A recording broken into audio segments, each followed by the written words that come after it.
Un général monte dans sa voiture et entend une petite fille noire lui dire de se taire. La raison était « Tais-toi et ne dis rien ». La voix aiguë a rompu le silence du parking de la base militaire comme une lame tranchante.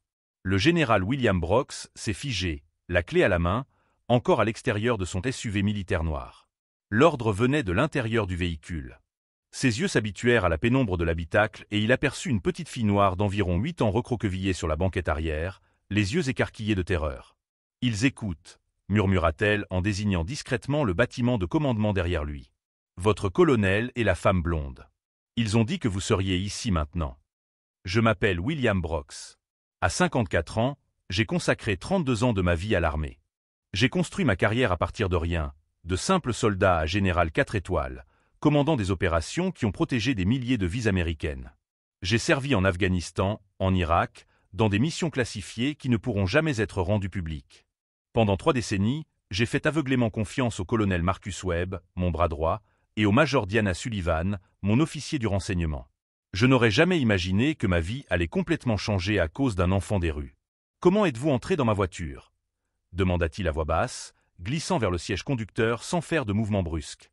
Sa main se dirigea instinctivement vers son arme dans son étui, mais s'arrêta. Ce n'était qu'un enfant effrayé. Le gardien de nettoyage a laissé la porte ouverte en partant. Je me suis caché parce que je vous ai entendu parler de moi à l'étage. Ses petits yeux brillaient d'une intelligence qui contrastait avec ses vêtements sales et déchirés. Ils ont dit que demain, vous ne serez plus général. Le sang de William se glaça dans ses veines. Demain, c'était la réunion avec le Pentagone pour l'opération Guardian, un contrat de défense de 800 millions de dollars que Marcus et Diana avaient méticuleusement préparé pendant des mois. Une opération qui allait déterminer l'avenir de la sécurité nationale et de sa propre carrière. La réunion qui couronnerait des décennies de service dévouées à son pays. « Que as-tu entendu d'autre » demanda-t-il en faisant semblant de consulter son téléphone portable tout en observant les fenêtres éclairées du 10e étage du quartier général. Chaque lumière allumée représentait une trahison en cours de finalisation. Que tu es très stupide et que tu vas signer des papiers sans les lire correctement. La jeune fille se recroquevilla davantage, sa voix n'étant plus qu'un murmure. La femme blonde a ri et a dit qu'après-demain, tu devras chercher un autre emploi. Elle hésita, se mordant la lèvre inférieure. Ils ont dit d'autres choses méchantes à ton sujet, mais ma grand-mère disait toujours que les enfants ne répètent pas les gros mots. La cruauté désinvolte de cette phrase frappa William comme un coup de poing dans l'estomac. 15 ans de partenariat militaire avec Marcus. 10 ans de confiance absolue en Diana. Et il le voyait comme un chien obéissant qui se rendrait aveuglément à l'abattoir. William ressentit un mélange de colère et de quelque chose qui ressemblait étonnamment à de la fierté. Cet enfant avait risqué sa propre sécurité pour avertir un parfait inconnu d'une trahison. Dans un monde où des adultes entraînés à la loyauté préparaient sa chute, une petite fille des rues avait plus d'honneur que 2 officiers militaires. « Comment t'appelles-tu » ? « Keisha. »« Et vous » ? « C'est général William Brox parce que je vous ai entendu prononcer votre nom 1000 fois. » Elle hésita à nouveau, ses petits doigts jouant nerveusement avec la sangle déchirée d'un sac à dos usé. « Vous allez me livrer à la police maintenant » ? Pour la première fois depuis des semaines, William sourit sincèrement. « Non, Keisha. En fait, tu as peut-être sauvé tout ce pour quoi j'ai lutté toute ma vie. » Son téléphone vibra. Un message de Marcus. « Prêt pour demain. Général ? Le Pentagone va être impressionné par notre présentation. Vous allez prendre votre retraite en héros. » William montra l'écran à Keisha, qui rit doucement. « Il a du culot, n'est-ce pas ? Il te ment en face et fait encore semblant d'être ton ami. » L'ironie était écœurante. Marcus avait toujours été comme ça, charmant, convaincant, le soldat parfait. Diana aussi. Elle connaissait son emploi du temps mieux que lui, avait accès à tout sur la base et, apparemment, comptait utiliser chaque information contre lui. Dans le rétroviseur, il vit les lumières du bureau s'éteindre une à une. Marcus et Diana étaient probablement en train de descendre, convaincus que demain serait le jour où ils se débarrasseraient enfin de William. Ce qu'ils ne savaient pas, c'est qu'un général 4 étoiles venait de trouver l'allié la plus improbable qui soit. Et que Keisha, sans le savoir, lui avait donné quelque chose de bien plus précieux que n'importe quelle réunion militaire. Le temps de se préparer. Si vous aimez cette histoire de trahison qui s'est déroulée dans les couloirs du pouvoir militaire, n'oubliez pas de vous abonner à la chaîne pour découvrir comment la personne qu'ils ont le plus sous-estimée allait devenir l'instrument parfait de leur propre chute. Mais pourquoi une petite fille de 8 ans risquerait-elle tout pour sauver un homme qu'elle ne connaissait même pas ? La réponse à cette question allait changer non seulement sa vengeance, mais aussi toute sa perspective sur la famille et le destin. William conduisait dans les rues silencieuses de la base militaire, son cerveau traitant les paroles de Keisha comme les pièces d'un puzzle qui commençait enfin à s'assembler. Sur le siège arrière, la fillette restait alerte, les yeux fixés sur les rétroviseurs comme un soldat en territoire ennemi. « Ont-ils dit autre chose ?» demanda-t-il en gardant la voix basse, même à l'intérieur du véhicule blindé. « La femme blonde a dit que tu leur faisais confiance comme un petit chien obéissant. » Keisha fit une grimace de dégoût. « Et que demain, tu découvriras que les petits chiens mordent parfois leur maître. » La cruauté désinvolte de cette phrase frappa William comme une grenade en pleine poitrine. 15 ans de partenariat militaire, 10 ans de confiance absolue en Diana, et il le voyait comme un animal apprivoisé attendant d'être sacrifié. « Où habites-tu, Keisha ?»« Nulle part en particulier. » Elle haussa les épaules avec un naturel qui lui brisa le cœur. « Parfois au refuge, parfois dans la rue. Ça dépend s'il y a de la place ou si les autres garçons ne sont pas trop chiants. » William s'arrêta à un feu rouge et se tourna pour la regarder directement. Même dans l'obscurité de la voiture, il pouvait voir la maturité forcée dans ses yeux. Une enfant qui avait appris à survivre dans un monde qui la traitait comme si elle était invisible. « Pourquoi tu m'as dit ça? Tu me connais même pas. » Les yeux de Keisha brillèrent d'une sagesse prématurée. « Parce que je sais ce que c'est quand les gens pensent que tu es invisible. Ils parlaient de toi comme si tu étais stupide, comme si tu n'étais rien. » Sa voix se raffermit. « Ma grand-mère disait toujours, quand tu vois quelqu'un se faire malmener et que tu peux aider, tu aides, parce que la prochaine fois, ça pourrait être toi. » Le feu passa au vert, mais William resta immobile pendant quelques secondes, absorbant la leçon d'humanité qu'il venait de recevoir d'une enfant de 8 ans. Une leçon que des officiers militaires gradés avaient apparemment oubliée. 20 minutes plus tard, ils étaient assis dans un snack-bar vide à la périphérie de la base. Keisha dévorait un hamburger, tandis que William faisait semblant de boire son café froid. Son téléphone vibra. Un message de Marcus. « Prêt pour demain, mon pote? Les gars du Pentagone vont adorer notre proposition. Tu prendras ta retraite riche et respectée. » William montra l'écran à Keisha, qui rit doucement. « Il a vraiment du culot, non? Il te ment en face et fait l'ange. » Marcus avait toujours été comme ça. Charmeur, convaincant, l'officier parfait qui gravissait les échelons avec une facilité que William avait toujours attribuée à son talent naturel. Il réalisait maintenant qu'il y avait d'autres méthodes derrière ce succès. Des méthodes qui incluaient probablement de marcher sur les pieds de supérieurs confiants comme lui. William tapa une réponse amicale, masquant la colère qui bouillonnait en lui. Diana aussi. Elle connaissait son emploi du temps mieux que lui, elle avait accès à tout sur la base militaire. Ses mots de passe, ses peurs, ses faiblesses. « Ils savent d'autres choses sur toi ?» demanda Keisha, interrompant ses sombres pensées. « Ils savent tout. Les mots de passe militaires, les comptes de la base, où je garde les documents importants. » L'ampleur de la trahison commençait à s'enfoncer comme du plomb fondu. Ils ont eu des années pour se préparer. Mais vous aussi, vous avez eu des années pour découvrir des choses sur eux, n'est-ce pas? William s'arrêta, son verre à mi-chemin. Keisha avait raison. 15 ans de partenariat militaire, 10 ans d'assistance exécutive. Il connaissait leurs secrets autant qu'il connaissait les siens.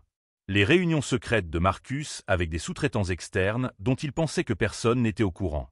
Le système de primes irréguliers que Diana avait mis en place pour elle-même.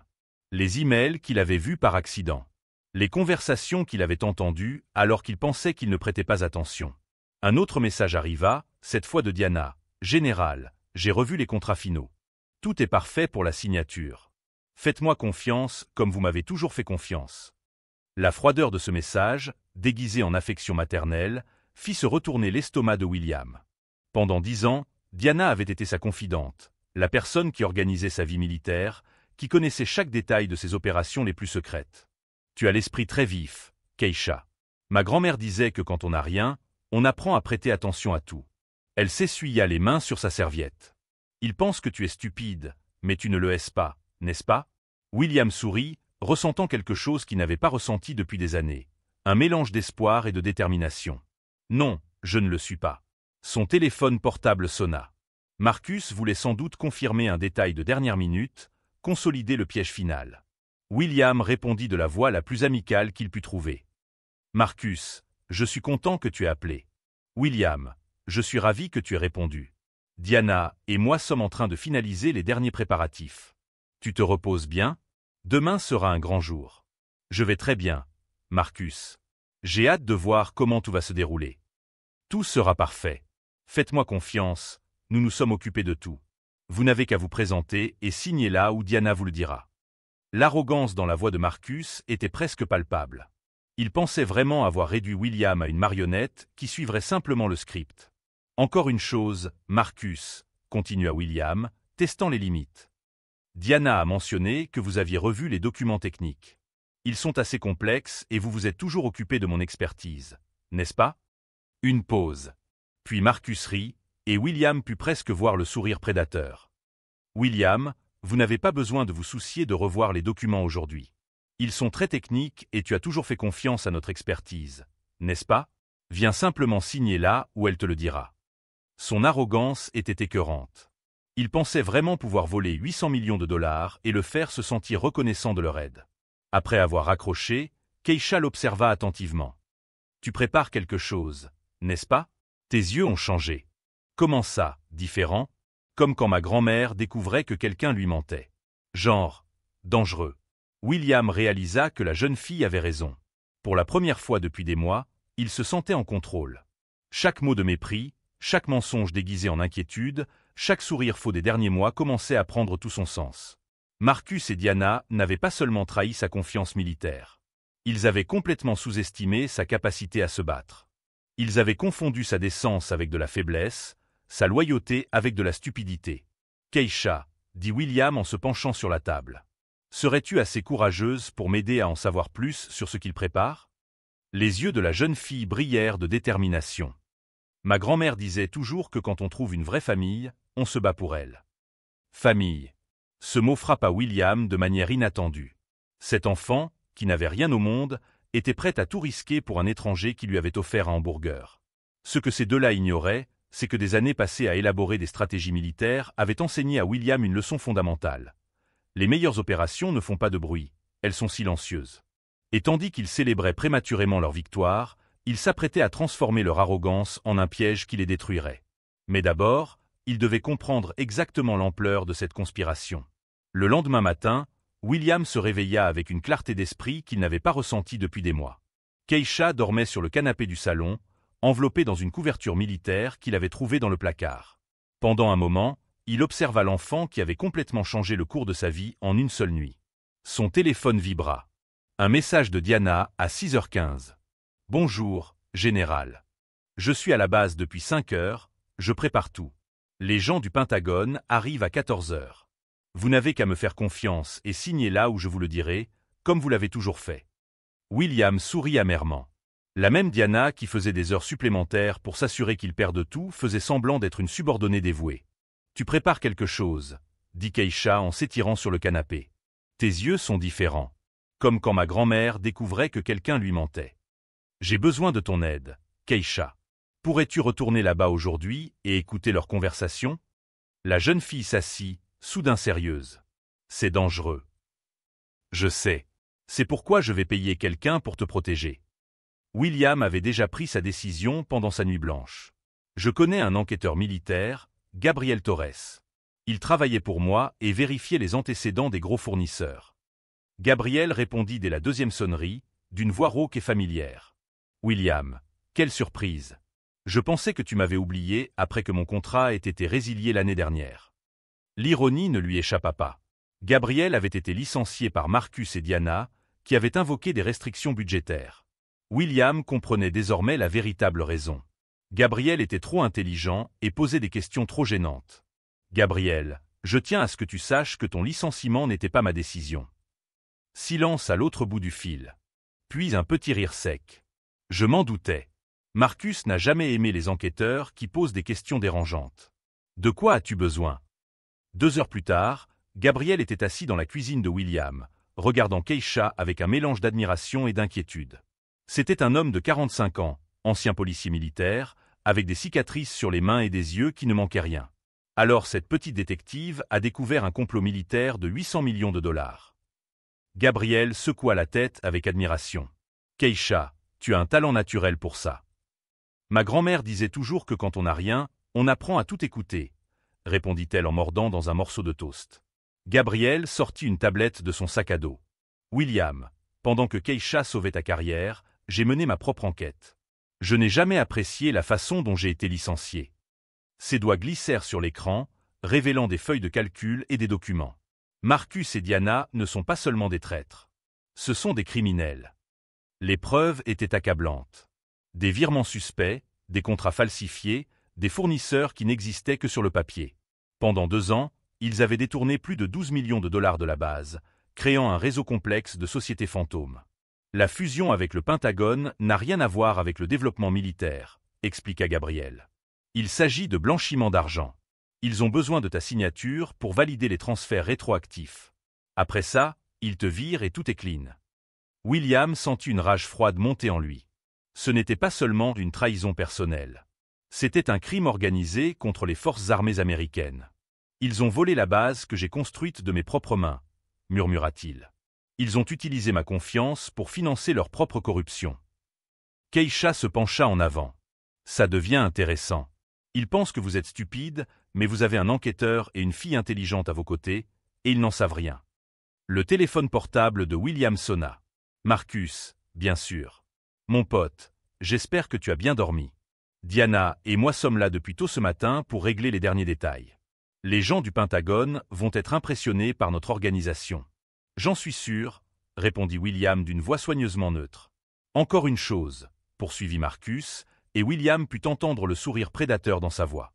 Diana a suggéré que tu n'avais pas besoin de relire les documents aujourd'hui. Ils sont très techniques et tu as toujours fait confiance à notre expertise, n'est-ce pas?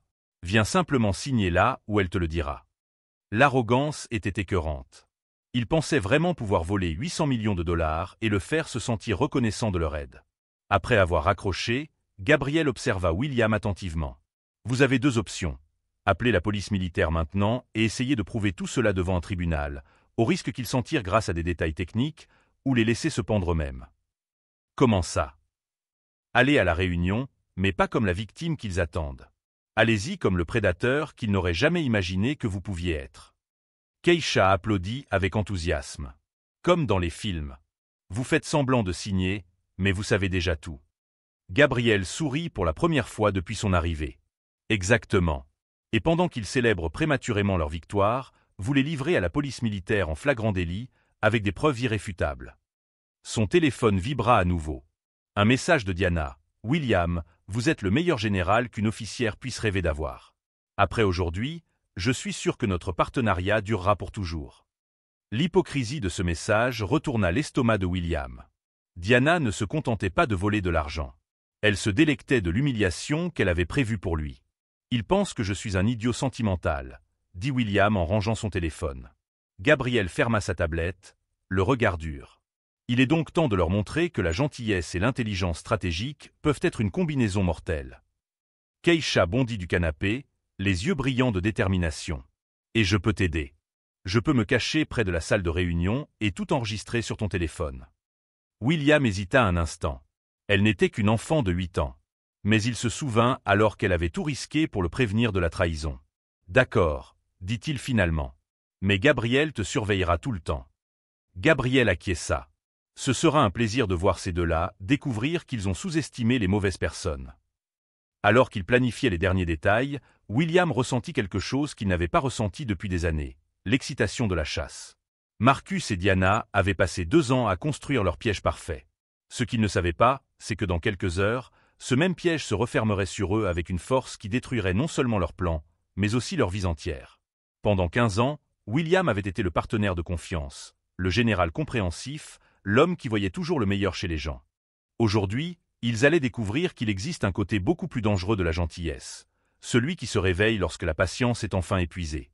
La réunion était prévue à 14 heures, mais à 13h45, Marcus et Diana allaient découvrir que parfois, l'agneau silencieux qu'ils pensaient mener à l'abattoir avait développé des crocs acérés. Et aujourd'hui, enfin, il allait tous les utiliser. Gabriel arriva à la base militaire 1 heure avant l'heure prévue, vêtu de son ancien uniforme d'enquêteur. Personne ne remettrait en question sa présence. Après tout, peu de gens savaient qu'il avait été licencié. Keisha était déguisée avec un uniforme d'aide ménagère que Gabriel avait trouvé, trop petit pour éveiller les soupçons. Tu te souviens du plan? William s'accroupit à la hauteur de Keisha dans le parking. Je me cache dans la salle des archives, à côté de la salle de réunion. Gabriel me surveille. J'enregistrerai tout ce que je peux avec le téléphone que tu m'as donné. Ses yeux brillaient de détermination. Et si quelque chose tourne mal, je courais directement vers Gabriel. William ressentait un mélange de fierté et d'appréhension. Cet enfant risquait à nouveau tout pour lui, même en connaissant les dangers. À 13h30, il entra dans le bâtiment du commandement comme si c'était un jour de travail normal. Marcus et Diana étaient dans la salle de réunion, organisant des piles de documents avec la précision de chirurgiens préparant une opération. William. Marcus se leva avec un sourire radieux et le serra dans ses bras comme un frère. « Je suis content que tu sois là. Les gens du Pentagone sont en route et tout est parfait. » Diana s'approcha avec un dossier en cuir et un sourire maternel. « Général, vous n'avez qu'à signer là où j'ai marqué avec des post-it jaunes. Faites-moi confiance, comme vous l'avez toujours fait. » Sa voix avait cette assurance condescendante de quelqu'un qui croit avoir affaire à un enfant. « Bien sûr, » répondit William calmement. « Mais d'abord, je voudrais vous montrer quelque chose d'intéressant que j'ai découvert hier soir. » Gabriel Torres entra dans la pièce avec une boîte d'archives, suivi de 2 enquêteurs de la police militaire. Marcus et Diana échangèrent un regard rapide, mais gardèrent le sourire. « Gabriel, » dit Marcus en fronçant les sourcils. « Je croyais que tu ne travaillais plus pour nous. »« Si, je travaille toujours pour vous, » répondit Gabriel sèchement. « Mais maintenant, je travaille pour le véritable propriétaire de l'entreprise. » William connecta son ordinateur portable au projecteur de la pièce. « Marcus, Diana, vous vous souvenez de cette conversation ?» L'écran s'illumina, affichant des tableaux détaillés montrant des virements bancaires, des dates, des montants. 12 300 000 $ détournés en 2 ans. Le sourire de Diana vacilla pour la première fois. « William, qu'est-ce que c'est? Une blague? » « Une blague. » William cliqua sur l'écran suivant. Des photos de Marcus entrant et sortant de banques offshore, des documents signés, de faux contrats apparurent. Vous avez créé 23 sociétés fantômes pour blanchir l'argent que vous m'avez volé. Marcus se leva brusquement, son masque de charme tombant enfin. Où as-tu trouvé ça? Ces informations sont privées. Privées. William rit doucement. Marcus, tu penses vraiment que j'ai bâti une opération militaire de 800 millions sans apprendre à protéger mes propres intérêts? Diana essaya de garder son sang-froid, mais ses mains tremblaient tandis qu'elle tenait le dossier. William, il y a un malentendu. Ces transactions ont des explications parfaitement légales. Gabriel l'interrompit en remettant une enveloppe à chacun des enquêteurs. Voici les enregistrements des conversations entre vous deux planifiant la fusion frauduleuse. Il posa une 2e enveloppe sur la table. Et voici les aveux de 3 clients fantômes que vous avez inventés, tous prêts à témoigner devant le tribunal. Le visage de Marcus devint rouge de colère et de panique. Vous ne pouvez rien prouver. Ce ne sont que des accusations. William sourit pour la première fois depuis qu'il était entré dans la pièce. Marcus, vous vous souvenez de Keisha? Qui diable est Keisha? La porte s'ouvrit et la petite fille de 8 ans entra accompagnée d'une assistante sociale, les yeux brillants de détermination tandis qu'elle se dirigeait vers la table de réunion. « Bonjour, monsieur Marcus, » dit-elle d'une voix douce mais ferme. « Vous vous souvenez de moi? J'étais caché sous votre bureau hier soir quand vous avez appelé monsieur Yamamoto pour lui dire que vous alliez voler l'opération du général William. » Le silence dans la pièce était assourdissant. Marcus ouvrit et ferma la bouche plusieurs fois, incapable de prononcer un mot. Diana tenta un dernier coup, la voix aiguë de désespoir. « Une enfant? Vous allez croire une petite fille des rues plutôt que des officiers militaires respectés? » Gabriel prit le téléphone et appuya sur « Play ».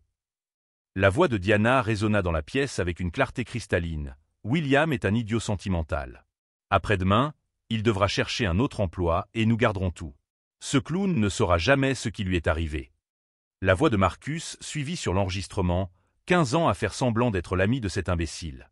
Ça vaudra chaque seconde quand je verrai sa tête en découvrant qu'il a tout perdu. Diana s'effondra sur sa chaise, le visage blanc comme un linge. Marcus frappa la table si fort que les documents s'envolèrent. « Espèce de salaud! Tu nous as piégés. » William resta calme, la voix basse mais tranchante. « Je ne vous ai pas piégé, Marcus. Vous avez creusé votre propre tombe pendant 2 ans. Je vous ai juste fourni les pelles. Si vous suivez cette histoire de justice militaire et que vous voulez voir comment la vérité finit toujours par éclater, n'oubliez pas de vous abonner à la chaîne pour découvrir la fin épique de cette opération qui a changé des vies à jamais. » L'un des enquêteurs s'approcha. « Marcus Williams et Diana Foster, vous êtes en état d'arrestation pour détournement de fonds militaires, blanchiment d'argent des complots contre les forces armées américaines. » Alors que les menottes cliquetaient au poignet de Marcus, il cria « Ça ne restera pas comme ça. Je vais te détruire. William se leva, ajustant sa cravate avec son calme habituel. Marcus, vous avez déjà essayé de me détruire. La différence, c'est que je suis meilleur que vous. Mais une question subsistait, une question qui allait tout changer. Qu'est-ce qui pousse une petite fille de 8 ans à tout risquer pour sauver un inconnu? La réponse allait révéler un lien que même William n'aurait pu imaginer. Diana pleurait silencieusement tandis qu'on l'escortait dehors, mais William n'éprouvait aucune pitié. Il se souvenait de toutes les fois où elle lui avait souri en lui volant son argent, de tous les messages affectueux qu'elle lui avait envoyés pendant qu'elle planifiait sa ruine. Keisha s'approcha de lui et lui tira légèrement la main. « Général William, vont-ils vraiment aller en prison? » « Oui, Keisha. Pour longtemps. » Gabriel ferma son dossier avec satisfaction. « William, les Japonais ont annulé la réunion lorsqu'ils ont appris l'enquête, mais 3 autres entreprises ont déjà appelé pour s'intéresser à des partenariats légitimes. Sans ces sangsues qui pompent vos ressources, vous allez découvrir la valeur réelle de votre entreprise. » Alors que les enquêteurs finissaient de rassembler les preuves, Marcus fut traîné vers la porte, mais il se retourna une dernière fois, les yeux injectés de haine. « Vous croyez avoir gagné? J'ai des amis au Pentagone.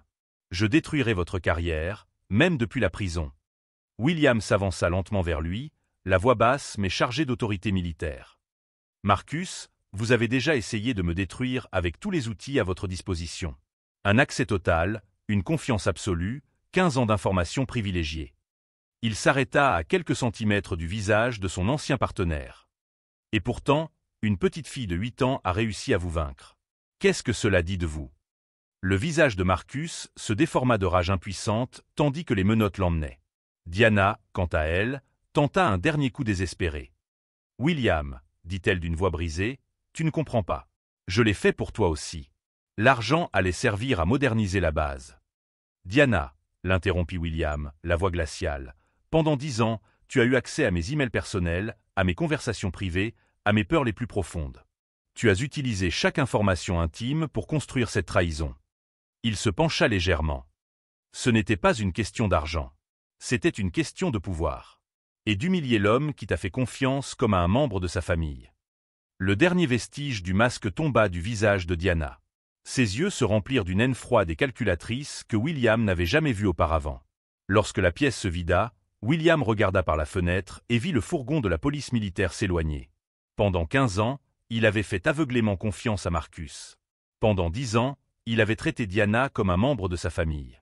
Ils avaient transformé sa gentillesse en faiblesse, sa confiance en stupidité.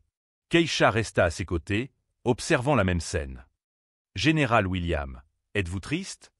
Il regarda la jeune fille qui avait sauvé tout ce pourquoi il s'était battu dans la vie. « Non, Keisha. Pour la première fois depuis des années, je suis en paix. » « Pourquoi ? Parce que j'ai appris qu'il existe des gens comme toi dans ce monde. Des gens qui font ce qui est juste même quand ils n'ont rien à y gagner. » Gabriel s'approcha, rangeant les derniers documents. « William, il y a autre chose que vous devez savoir. » Son expression était grave. Au cours de l'enquête, nous avons découvert que Marcus et Diana ne travaillaient pas seuls. William se retourna, soudainement alerte. « Comment ça? Ils avaient des contacts au Pentagone. Des gens prêts à faciliter des contrats frauduleux en échange d'un pourcentage. Cela va bien au-delà d'une simple trahison personnelle. » L'ampleur de la conspiration frappa William comme une vague de froid. Il ne s'agissait pas seulement de lui ou de sa base. Il s'agissait de corruption systémique au sein des forces armées américaines. Combien de personnes sont impliquées? Nous enquêtons toujours, mais nous estimons qu'il y a au moins 12 officiers de haut rang dans 5 bases différentes. Gabriel hésita. « William, vous n'avez pas seulement sauvé votre carrière. Vous avez découvert un réseau de corruption qui aurait pu compromettre la sécurité nationale. » Keisha tira sur la manche de William. « Ça veut dire que tu es comme un vrai super-héros ?» William sourit, le premier rire sincère qu'il avait laissé échapper depuis des mois. « Non, Keisha. Cela signifie que parfois, faire ce qui est juste a des conséquences plus importantes que nous ne l'imaginons. » 3 jours plus tard, alors qu'il relisait des rapports dans son bureau temporaire, Gabriel frappa à la porte, un dossier à la main et un sourire mystérieux aux lèvres. « Les dernières nouvelles concernant nos vieux amis, » dit-il en s'asseyant. « Marcus a été condamné à 15 ans de prison militaire. Diana a pris 10 ans. Ils ont perdu tous leurs biens. Leurs maisons ont été confisquées pour dédommager la base militaire. Le cabinet d'avocats qui les représentait a refusé de continuer l'affaire lorsqu'il a découvert qu'ils avaient tenté de soudoyer des témoins. William acquiesça, ressentant une satisfaction silencieuse, mais pas vengeresse. Et les autres victimes? Nous avons trouvé 9 autres officiers qu'ils ont escroqués au cours des 6 dernières années. Tous ont intenté des poursuites et récupèrent leurs pertes. Marcus et Diana ont mis en place un stratagème bien plus vaste que nous ne l'imaginions. L'enquête s'étend à d'autres bases. Keisha entra en courant, de retour de l'école privée où William l'avait inscrite. Son uniforme était impeccable, son sac à dos neuf sur le dos, ses yeux brillants de la même intelligence que d'habitude, mais désormais nourris par l'éducation et la sécurité. Général William, j'ai eu une note maximale en maths. Elle brandit fièrement son papier. Et la professeure a dit que je pouvais participer au concours régional de maths. Félicitations, Keisha. Je savais que tu y arriverais. Gabriel sourit en observant l'interaction. C'est toujours aussi surréaliste qu'une petite fille de 8 ans ait sauvé une opération militaire de 800 millions de dollars et mis au jour un réseau de corruption nationale. En fait, dit William en s'asseyant pour être à la hauteur de Keisha, il y a quelque chose que vous devez savoir tous les deux. Quelque chose que j'ai découvert il y a quelques semaines. Il sortit un dossier contenant des documents juridiques. Keisha, tu te souviens du nom de ta grand-mère? Bien sûr. Joséphine Brox. Pourquoi? Gabriel haussa les sourcils. Brox? Comme. William ouvrit le dossier, révélant des actes de naissance, des documents généalogiques et de vieilles photos jaunies par le temps. Joséphine Brox était ma cousine, la fille du frère de mon père, avec qui la famille a perdu contact il y a plus de 30 ans. Le silence dans la pièce était absolu. Keisha regardait les documents, puis William, assimilant l'information avec ce sérieux particulier des enfants confrontés à des révélations monumentales. Cela signifie que nous sommes vraiment de la même famille, dit William doucement. Ta grand-mère parlait toujours de toi aux assistants sociaux. Elle disait que tu étais intelligente et courageuse. Quand j'ai commencé à enquêter après cette nuit-là, toutes les pièces du puzzle se sont mises en place. Keisha se jeta dans ses bras, les larmes coulant sur son visage. Je le savais. Je savais que tu étais différent. Grand-mère disait toujours que la famille prend soin de la famille. Gabriel s'éclaircit la gorge, visiblement ému. Alors quand elle t'a prévenu du complot, c'était par instinct de protection familiale. Elle ne savait pas consciemment que nous étions parents, termina William en serrant Keisha plus fort dans ses bras, mais quelque chose en elle avait reconnu le lien. L'ironie était poétique et profonde. Marcus et Diana avaient tenté de détruire tout ce qu'il avait construit, mais ils lui avaient involontairement offert le plus beau cadeau de sa vie. La chance de découvrir que la famille n'est pas seulement une question de sang. C'est aussi le courage, la loyauté et l'amour inconditionnel. C'est une petite fille de 8 ans qui risque tout pour un étranger parce que son âme a reconnu quelque chose que son esprit ne comprenait pas encore. À l'extérieur, Marcus et Diana faisaient face à la réalité. Leur arrogance leur avait coûté non seulement leur carrière, mais aussi leur liberté et leur âme. À l'intérieur de la salle, William comprit que parfois, le plus beau cadeau que la trahison puisse offrir est de révéler qui mérite vraiment notre confiance. 2 mois plus tard, la cérémonie officielle d'adoption eut lieu dans le même tribunal militaire où Marcus et Diana avaient été condamnés. La symbolique ne passa inaperçue pour personne. Là où auparavant résonnait la justice contre la corruption, on célébrait désormais l'union d'une famille que le destin avait séparée et que la vérité avait réunie. Keisha, désormais Keisha Brox de nom légal, portait une robe bleu clair que William avait choisie personnellement, et tenait sa main avec une fermeté qui en disait plus long sur sa détermination que sur sa nervosité. Dans le public, Gabriel observait avec un sourire paternel, sachant qu'il avait été témoin d'un événement rare, la transformation d'une tragédie en miracle. Le juge sourit en signant les derniers documents, la voix chargée d'émotions sincères. Il est rare de voir une histoire qui commence par un crime militaire et se termine par une famille réunie. Il regarda William avec respect. « Général, votre découverte du réseau de corruption a donné lieu à la plus grande enquête de sécurité interne des forces armées de ces 20 dernières années. Vous ne vous êtes pas seulement trouvé l'un l'autre, vous avez sauvé l'intégrité de toute une institution. » Plus tard, au restaurant où l'on célébrait l'événement, Keisha regarda William avec ce sérieux propre aux enfants qui ont mûri avant l'âge. « Général William, je veux dire, papa, tu crois que grand-mère savait que ça allait arriver ?» William réfléchit à la question, se rappelant comment Keisha était apparue dans sa vie juste au moment où il en avait le plus besoin, comme une réponse à une prière qu'il ne savait même pas avoir faite. « Je pense que ta grand-mère en savait beaucoup plus que nous ne le pensions. Et je pense qu'elle serait très fière de voir comment tu as sauvé notre famille. » Gabriel rejoignit la table, portant une bouteille de champagne sans alcool et une enveloppe officielle du Pentagone. « Pour fêter ça, j'ai apporté les dernières nouvelles. L'enquête que vous avez lancée a abouti à l'arrestation de 16 officiers corrompus dans cette base militaire différente. Le stratagème de Marcus et Diana n'était que la partie émergée de l'iceberg d'une opération qui s'étendait jusqu'au Canada et en Allemagne. « Combien d'argent a été récupéré ?» demanda William, encore sous le choc de l'ampleur de leur découverte. 63 millions de dollars détournés en 8 ans. Tout sera réinvesti dans la modernisation des équipements et des programmes sociaux militaires. Gabriel sourit en ouvrant l'enveloppe. Vous n'avez pas seulement sauvé une carrière, vous avez sauvé l'intégrité des forces armées. C'est pourquoi le Pentagone vous décerne la médaille d'honneur pour service exceptionnel. Le jour du premier anniversaire de l'incarcération de Marcus et Diana, William reçut 2 lettres la même semaine. La première était de Marcus, depuis la prison militaire, une tentative pathétique de s'excuser et de suggérer que tout n'était qu'un malentendu causé par des pressions extérieures. La seconde était de Diana, également de prison, qui rejetait toute la responsabilité sur Marcus et tentait de se faire passer pour une victime de manipulation masculine. William déchira les 2 lettres sans les finir, les mains fermes et déterminées. « Ils n'ont toujours pas compris », dit Keisha en regardant les morceaux de papier tomber dans la poubelle comme des confettis d'une fête à laquelle il ne participerait jamais. Il ne s'agit pas de pardonner ou de ne pas pardonner. Il s'agit d'aller de l'avant et d'être meilleur. La sagesse de cet enfant surprenait encore William chaque jour. À 9 ans, elle avait développé une compréhension de la justice et de la rédemption que beaucoup d'adultes mettent des décennies à atteindre. 3 ans plus tard, les nouvelles de Marcus et Diana arrivaient sporadiquement, comme les échos lointains d'un cauchemar surmonté. Marcus avait tenté d'écrire ses mémoires depuis la prison, affirmant avoir été victime d'un complot, mais aucun éditeur ne s'était montré intéressé. Diana avait perdu tous ses recours en appel et travaillait désormais à la blanchisserie de la prison, une ironie qui n'avait pas échappé à Gabriel. 5 ans plus tard, l'opération Brox, ainsi nommée en l'honneur de l'enquête qui avait tout changé, était devenue l'une des 100 plus grandes opérations militaires du pays. William avait créé un programme de bourse pour les enfants vulnérables, finançant l'éducation et le logement de plus de 300 enfants chaque année. Keisha, désormais âgée de 13 ans et dotée d'une intelligence qui impressionnait même ses professeurs les plus expérimentés, était la présidente d'honneur du programme. Elle choisissait personnellement les bénéficiaires et encadrait d'autres jeunes qui traversaient des difficultés similaires à celles qu'elle avait connues, toujours avec la sagesse de quelqu'un qui a connu à la fois l'abandon et l'amour inconditionnel. « Savez-vous quel a été le plus beau jour de ma vie ?» a demandé Keisha lors du dîner d'anniversaire du programme, alors que plus de 200 familles bénéficiaires étaient réunies dans la salle de la base militaire. « Lequel ?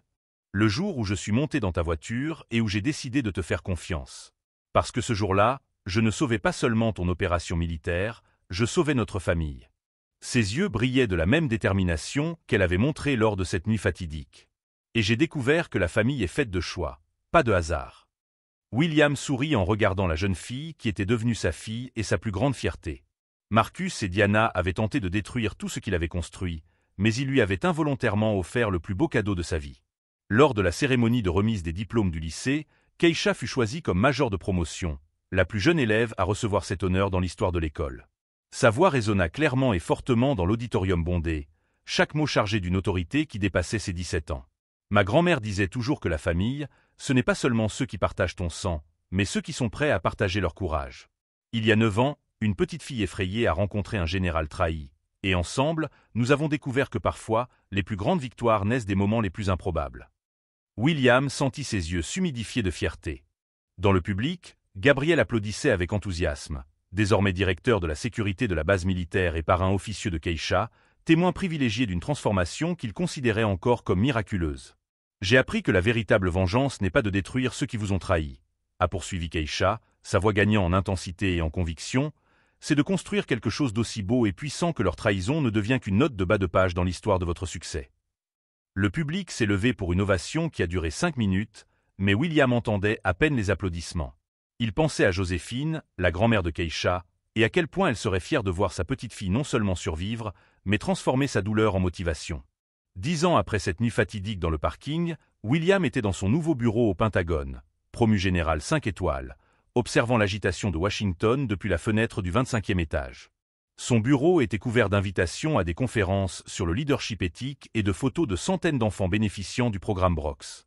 Keisha entra dans la pièce vêtue de son uniforme d'aspirante de l'académie militaire, les galons brillant sur sa poitrine comme des étoiles d'espoir, portant sa thèse de fin d'études sur l'éthique et l'intégrité dans les opérations militaires modernes. À 18 ans, elle était devenue non seulement un exemple de dépassement de soi, mais aussi une voix influente dans le domaine des réformes militaires. « Papa, j'ai terminé mes recherches. J'ai découvert que notre histoire a inspiré des changements dans les protocoles de sécurité intérieure de 12 pays alliés. L'Académie de West Point inclut désormais notre cas comme étude obligatoire dans le cours d'éthique militaire. William serra dans ses bras sa fille, désormais une jeune femme qui avait transformé une tragédie personnelle en révolution institutionnelle. Elle n'était plus la petite fille effrayée qui s'était cachée dans sa voiture, mais elle était animée du même courage pur qui avait changé leur destin à tous les deux. Marcus était mort en prison 3 ans plus tôt, seul et amer, ces derniers mots étant une tentative ratée de rendre William responsable de sa propre chute. Diana purgeait toujours sa peine, travaillant désormais comme bibliothécaire dans la prison, entourée de livres qui racontaient des histoires de rédemption qu'elle ne pourrait jamais vivre. « Tu sais ce qui me rend le plus fier ?» demanda William, tandis que le père et la fille regardaient le soleil couchant peindre le ciel de Washington de tons dorés prometteurs. « Quoi ? Qu'une petite fille de 8 ans, qui n'avait rien au monde, a enseigné à un général 4 étoiles la leçon la plus importante de la vie. Que la véritable force ne vient pas des grades ou du pouvoir, mais du courage de faire ce qui est juste, même quand cela coûte tout. » Keisha sourit, ce même sourire déterminé qui avait illuminé le siège arrière d'un SUV militaire lors d'une nuit qui avait changé 2 vies à jamais. Grand-mère disait toujours que l'univers conspire pour réunir les personnes qui doivent être ensemble. Elle ne savait simplement pas qu'il utilise parfois des méthodes assez dramatiques pour y parvenir. 15 ans après cette nuit-là, William a pris sa retraite en tant que général le plus décoré de sa génération, non pas pour les batailles qu'il a gagnées sur des champs de bataille lointains, mais pour la guerre contre la corruption qu'il a menée chez lui. Keisha a suivi ses traces, devenant la plus jeune colonelle de l'histoire de l'armée américaine, spécialisée dans les opérations d'intégrité. L'histoire de William et Keisha a prouvé que parfois, les trahisons les plus douloureuses ne sont que le chemin que le destin utilise pour nous mener exactement là où nous devons être. Et qu'une vraie famille n'est pas un accident de naissance, mais un choix quotidien de courage, de loyauté et d'amour inconditionnel. Marcus et Diana ont tenté de voler une opération militaire, mais ils ont fini par donner à William bien plus qu'il n'aurait jamais pu imaginer. Une fille, un héritage et la preuve que lorsque vous faites ce qui est juste, l'univers tout entier conspire en votre faveur.